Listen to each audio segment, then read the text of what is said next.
श्री राधे राधे। आपका स्वागत है मेरे इस YouTube चैनल डिवाइन हिंदी कहानियों में। आज मैं आपको गोवर्धन पूजा की कथा सुनाऊंगी। अगर आपको मेरी ये कथा पसंद आए तो कमेंट बॉक्स में कमेंट जरूर करें। गोवर्धन पूजा हर साल धूमधाम से के साथ मनाई जाती है। यह दिन भगवान कृष्ण की पूजा के लिए अत्यंत श्रेष्ठ माना जाता है। इस शुभ दिन पर लोग अत्यधिक भक्ति और प्रेम के साथ कान्हा जी की पूजा करते हैं और उनके मंत्रों का जाप करते हैं। इस दिन पूजा के दौरान गोवर्धन कथा का भी पाठ अवश्य करना चाहिए। गोवर्धन पूजा का हिंदू धर्म में बहुत ही बड़ा धार्मिक महत्व है। इस पर्व को अंकुट के नाम से भी जाना जाता है। गोवर्धन पूजा की पौराणिक कथा के अनुसार द्वापर युग में एक बार देवराज इंद्र को अपने ऊपर अभिमान हो गया था। इंद्र का अभिमान चूर करने के लिए भगवान श्री कृष्ण ने एक अद्भुत लीला रची। श्री कृष्ण ने देखा कि एक दिन सभी ब्रजवासी उत्तम पकवान पका रहे हैं और किसी पूजा की तैयारी में व्यस्त थे। इसे देखते हुए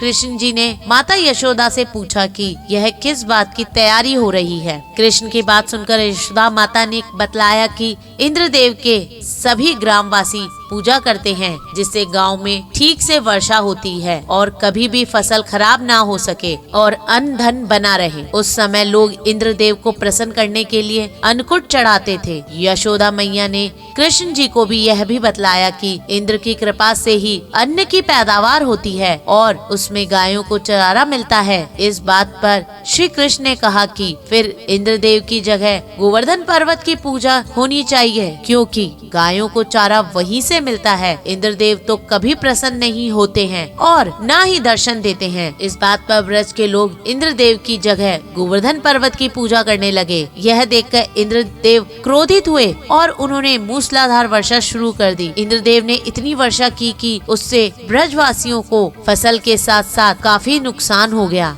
ब्रजवासियों को परेशान देखकर श्री कृष्ण ने अपनी कनिष्ठा उंगली पर पूरा गोवर्धन पर्वत उठा लिया और सभी ब्रजवासियों को अपने गायों और बछड़ों समेत पर्वत के नीचे शरण लेने के लिए कहा। इस बात पर इंद्र कृष्ण की यह लीला देखकर और क्रोधित हो गए और उन्हें वर्षा की गति को और ज्यादा तीव्र कर दिया। जब श्री कृष्ण ने सुदर्शन चक्र से कहा कि आप पर्वत के ऊपर विराजमान होकर वर्षा की गति को नियंत्रित करें और शेषनाग से कहा आप मेढ़ बनाकर पानी को पर्वत की ओर जाने से रोके। इंद्र लगातार 7 दिन तक वर्षा करते रहे। तब ब्रह्मा जी ने इंद्र से कहा कि श्री कृष्ण भगवान विष्णु जी के अवतार हैं और उन्होंने कृष्ण की पूजा की सलाह दी। ब्रह्मा जी की बात सुनकर इंद्र ने श्री कृष्ण से क्षमा मांगी और उनकी पूजा करके अन्नकूट का 56 तरह के भोग लगाए। तभी से गोवर्धन पर्वत की पूजा की जाने लगी और श्री कृष्ण को प्रसाद के रूप में 56 भोग चढ़ाए जाने लगे।